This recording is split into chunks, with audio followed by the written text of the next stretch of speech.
سیدنا ابراہیم خلیل اللہ پر بڑکائے ہوئے آگ کے شعلوں کو گل گلزار کیا گیا۔ ماہ محرم میں سیدنا اسماعیل اور سیدنا عیسیٰ علیہ الصلوات والتسلیم کی ولادت ہوئی۔ ماہ محرم میں سیدنا نوح علیہ السلام کی کشتی جبل جودی سے ساحل کے کنارے پہ لگا۔ ہے کاش میرے مسلمانوں ہم صرف ایک ہی واقعے کربلا کے بجائے دیگر تاریخی پس منظر کو بھی ہم دیکھ لیتے، ہمیں معلوم ہو جاتا کہ ماہ محرم الحرام کو ایک دو وجہ سے نہیں بلکہ کئی نسبتوں اور وجہوں کی وجہ سے اللہ نے اس ماہ کو مقدس بنایا ہوا ہے۔ ماہ محرم الحرام میں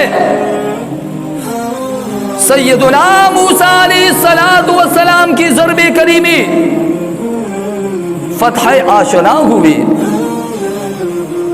حضرت موسیٰ کامیاب ہوئے اور مد مقابل فرعون کو اللہ نے ماہ محرم میں ہلاک کیا ہے۔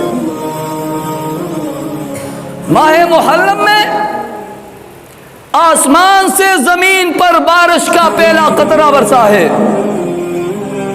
ماہ محرم میں اللہ کے رسول صلی اللہ علیہ وسلم کی پہلی شادی ہوئی۔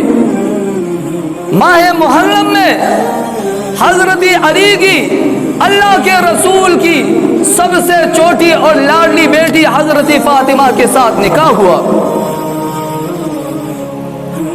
ماہ محرم میں سیدنا عمر فاروق رضی اللہ تعالیٰ عنہ کی شہادت ہوئی، اور 10 محرم الحرام کو سیدنا حسین رضی اللہ تعالی عنہ صبر و استقامت کا مظاہرہ کرتے ہوئے جامع شہادت نوش فرما کر کے دائمی کامیابی حاصل کر لی۔ یہ تمام کے تمام واقعات کون سے مہینے میں ہوئے دوستو؟ محرم میں ہوئے۔ ماشاءاللہ کون سے مہینے میں ہوئے؟ محرم کے مہینے۔